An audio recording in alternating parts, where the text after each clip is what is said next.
done so much for me, I cannot tell it all.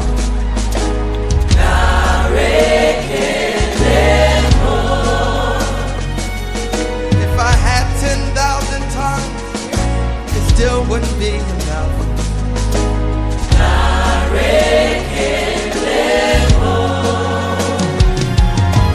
Tuku Nagwama really, when you hear completely.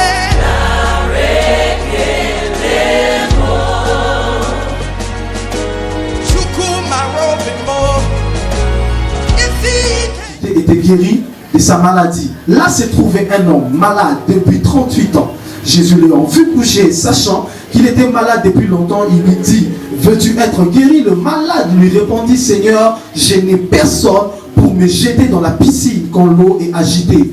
Et pendant que j'y vais, un autre descend avant moi.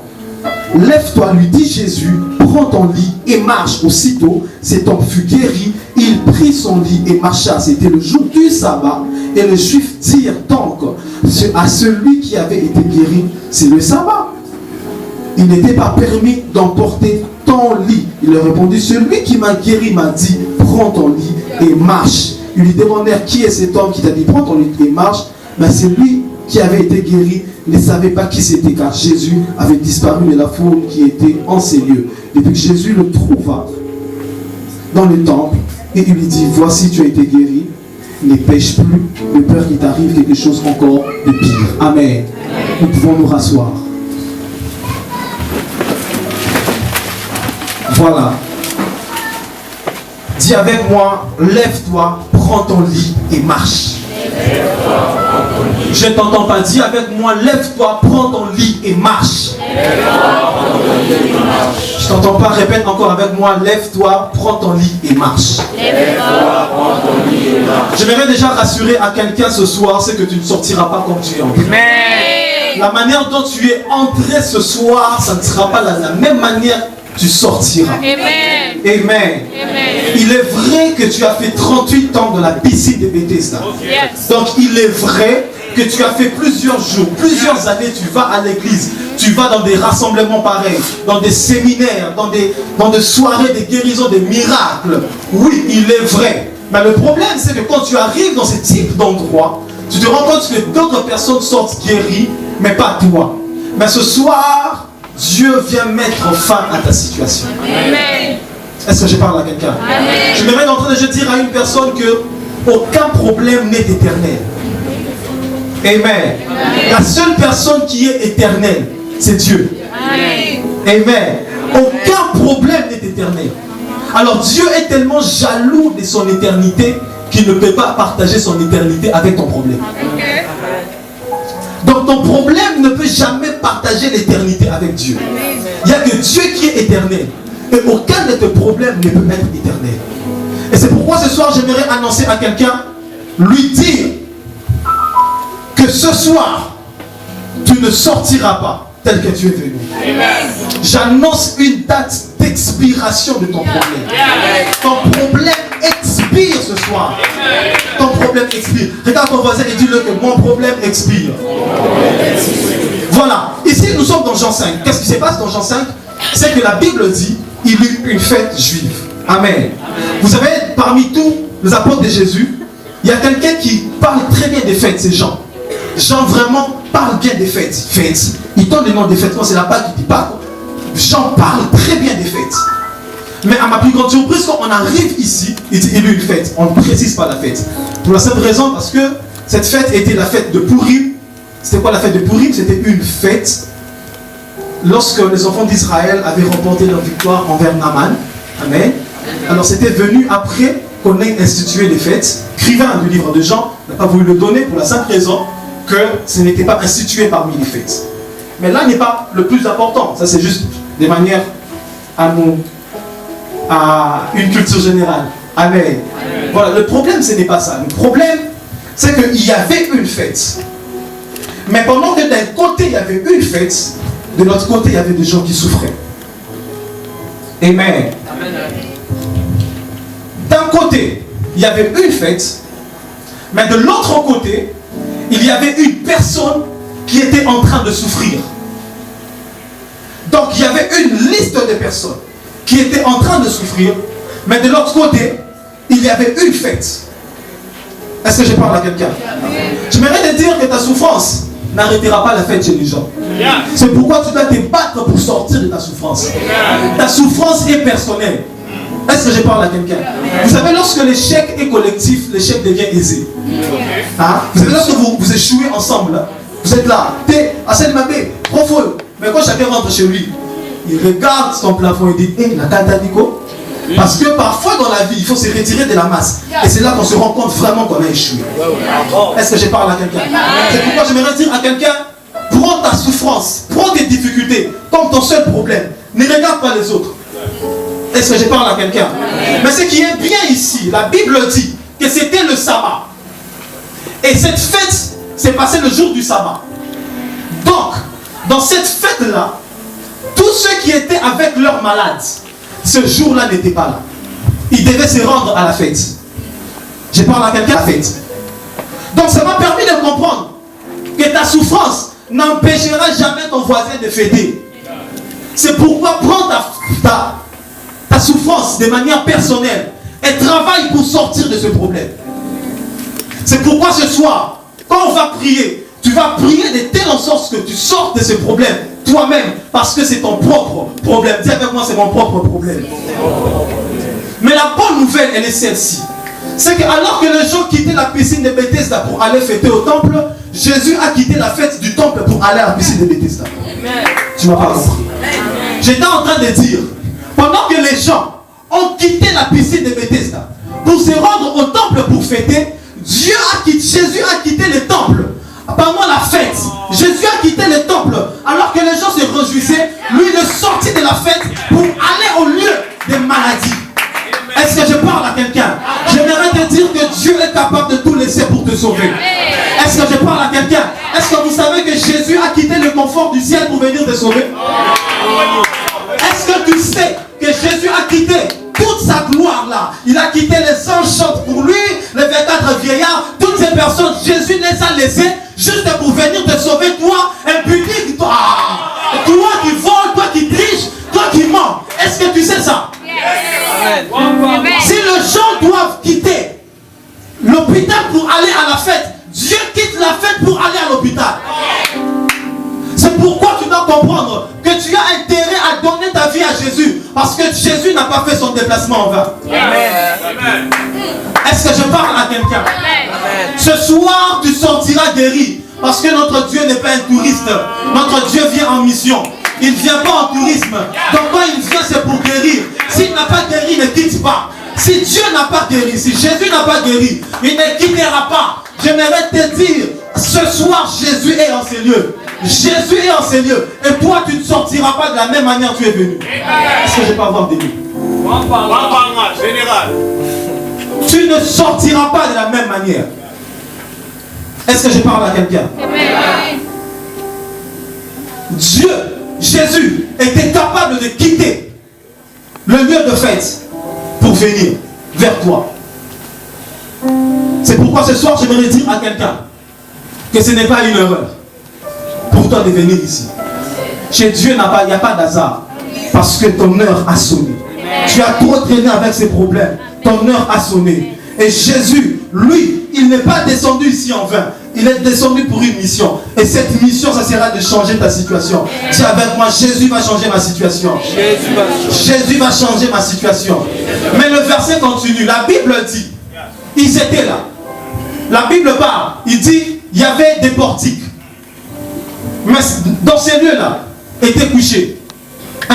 Les malades, avec moi les malades. 2. Les aveugles, avec moi les aveugles. 3. Le boiteux, avec moi les boiteux. 4. Les paralytiques, n'est-ce pas? Vous allez vous rendre compte que ces noms ont été cités d'ordre décroissant. C'est-à-dire quand on parle d'un malade, un malade est une personne qui peut être bien portant. C'est-à-dire je ne vais pas avoir la diarrhée, mais je ne suis pas KO. Je vais avoir les cancers, mais je suis debout. Alors ces cas-là, Jésus ne s'occupe pas de ça. Pour la simple raison, ces genres de cas, ces personnes peuvent se prendre en charge lui-même. Or, Jésus, quand il vient pas pour que toi tu te prennes en charge. Mais Jésus, quand il vient, c'est pour te prendre en charge. Et Jésus descend. Après les malades, on a des aveugles. C'est-à-dire le type de personne, lorsqu'un aveugle, on lui montre une direction plus de 5 fois, il retient. Donc il peut se prendre en charge lui-même. Ça, ce n'est pas le cas de Jésus. Bon, on parle de boiteux. Un boiteux capable d'avancer. Il peut se déplacer. Avec une canne, il peut se prendre en charge. Ce genre de personne, Dieu ne vient pas. Mais Jésus trouve un paralytique. C'est qui un paralytique? Celui qui est incapable de s'élever, incapable de marcher, incapable de courir. C'est dans ce genre de cas-là que Jésus vient et apporte la solution. Tu ne m'as pas compris, tu ne m'as pas compris, tu ne m'as pas compris. Je vais dire à quelqu'un, Jésus ne se chargera pas des cas dont toi tu es capable de s'en charger. Jésus se chargera des cas là où toi tu seras incapable de faire. Les cas les plus faciles, ce n'est pas pour Jésus. Les cas de Jésus, ce sont des cas difficiles. C'est pourquoi je vais dire à quelqu'un, plus ton problème se dégrade, plus ton problème devient plus difficile, la tension de Jésus devient encore plus grande. Plus ton problème devient encore plus dur, la tension de Jésus devient encore plus grande. J'aimerais te dire, laisse ton problème devenir difficile. Cela attire la venue. La venue de Jésus. Je comprends pourquoi Jésus n'était pas venu voir Lazare avant. Parce que s'il venait avant, il allait guérir un malade et non ressusciter un mort. Alors Jésus a voulu que les cas deviennent... Permets-moi de prêcher. Permets-moi de prêcher. Parce que Jésus était un amoureux des cas difficiles. Quand ton cas devient très difficile, cela attire l'intervention de Jésus. Ne regrette pas quand tu vois les choses devenir compliquées. Ne regrette pas quand tu vois les choses devenir difficiles. C'est que l'attention de Jésus est plus proche. Je parle à quelqu'un. Jésus, Dieu dit aux enfants d'Israël, vous entrez à Canaan. Quand le péché des Amoréens va atteindre le comble. Donc quand le péché devient encore plus fort là, c'est à ce moment-là que Dieu vous fait entrer. Donc pour Dieu, lui il attend que les choses deviennent au pic. Les choses deviennent au moment le plus dur. Que Dieu vient faire de l'intervention. Est-ce que vous savez que c'est parce que le péché de l'homme était devenu beaucoup plus élevé que Jésus est venu? Parce que Jésus, il est le spécialiste des cas difficiles. C'est pourquoi ce soir j'aimerais dire à une personne que le Jésus que tu es venu chercher s'occupera de ces cas difficiles-là. Ton mari te complique, ton frère est difficile, ta soeur ne change pas. Vous avez essayé, ça n'a pas marché. Mais ce soir, Jésus vient pour donner une solution à ces cas le plus difficile. Est-ce que je peux parler à quelqu'un? Est-ce que je peux parler à quelqu'un? Quand ce problème-là continue, tu te dis oui, Jésus est proche. Le signal du GPS devient encore plus fort. Et ça te rend localisable chez Jésus.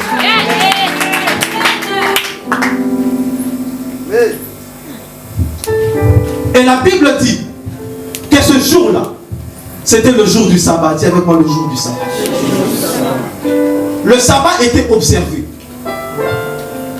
Amen. Amen. Le jour du sabbat, personne ne pouvait travailler. Pour la simple raison qu'il fallait d'abord que je prenne des eaux.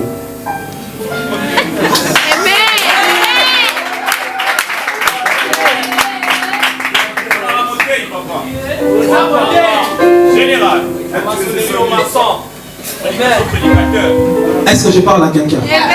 C'était le jour du sabbat. Et vous savez, le jour du sabbat, personne ne travaille. Donc même l'ange qui agitait l'eau était en congé.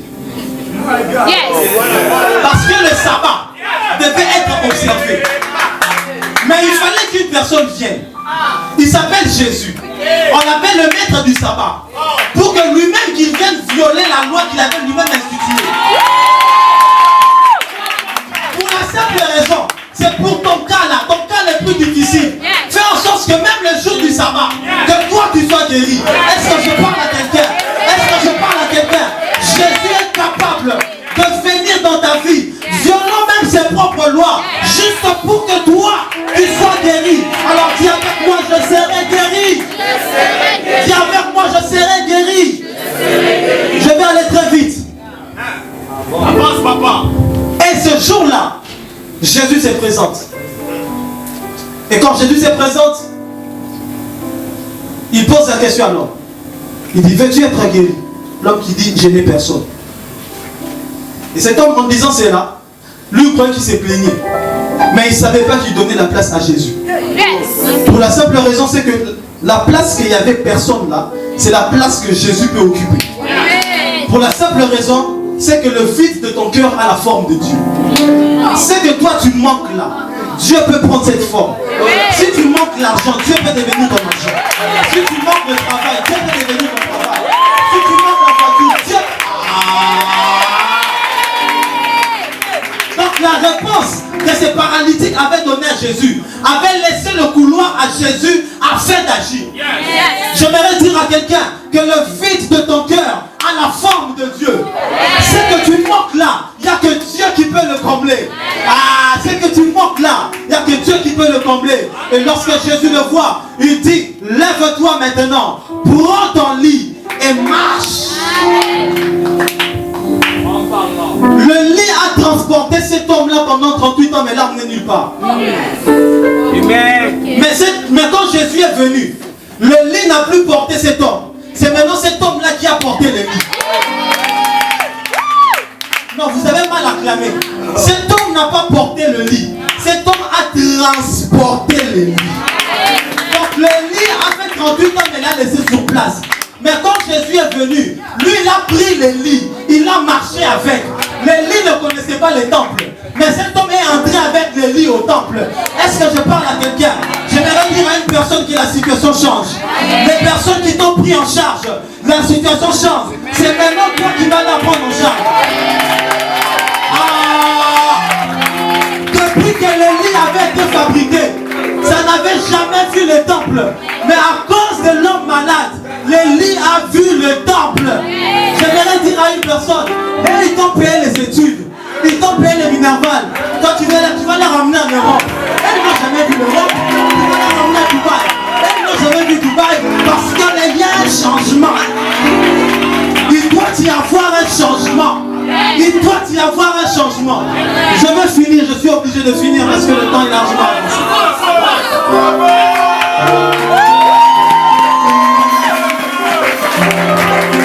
Ce que j'aime, c'est que la présence de Jésus n'avait pas séché l'eau. La présence de Jésus n'avait pas séché la piscine de Bethesda. Vous savez pourquoi? Parce que Jésus n'était pas venu abolir la loi. Il était venu l'accomplir. Donc la loi peut exister. La loi est là.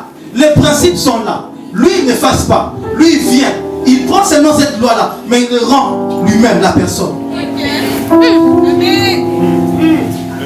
Est-ce que je parle à quelqu'un? C'est pourquoi j'aimerais te dire, tous ceux qui sortaient de la piscine sortaient mouillés. Mais le paralytique, lorsqu'il est sorti, il n'est pas sorti mouillé. Nous on vient avec Jésus. On a la recommandation de Jésus. Parce que toi tu sortiras du chômage sans être mouillé. Pourquoi ils sortaient mouillés?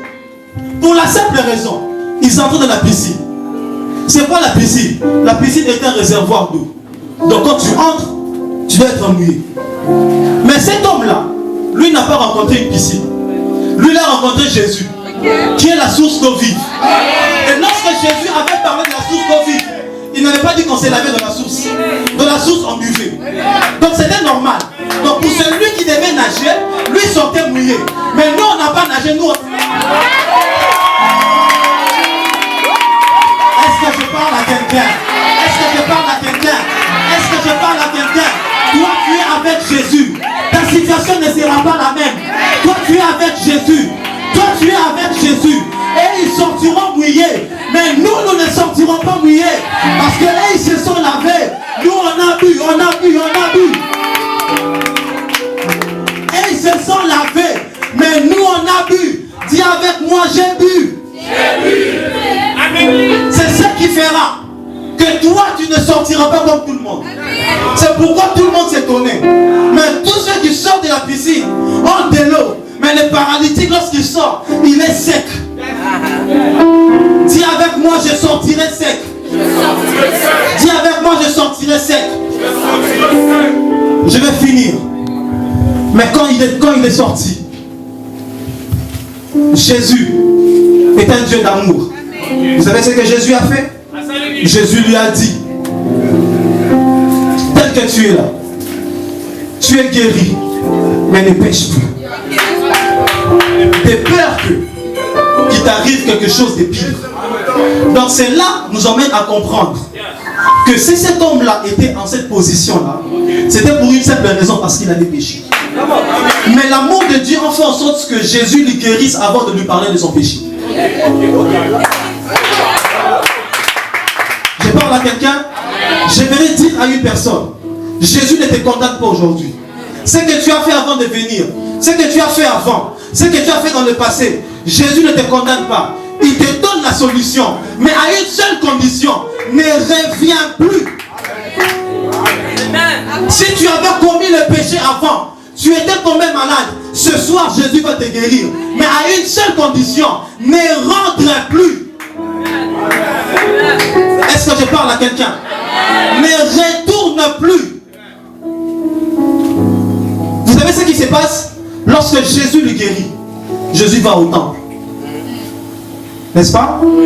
Jésus le guérit, Jésus va au temple. Vous savez pourquoi? Parce que lorsque nous avons la bénédiction de Dieu, Dieu lui il nous attend au temple, mais le diable nous attend dehors. C'est pourquoi quand tu as ta guérison, tu as ta bénédiction, ne va pas au bar, ne va pas à l'hôtel, ne va pas voir ton petit ami, ne va pas voir ton chéri, toi va au temple. Parce que celui qui t'a guéri là-bas, lui il t'attend au temple. Est-ce que je peux encore insister? J'aimerais dire à une personne que Jésus, lui, il t'attend au temple. Après chaque bénédiction, après chaque solution, toi ne vas pas à l'extérieur. Va directement au temple. Parce que celui qui t'a guéri t'attend au temple. Nous allons nous tenir debout.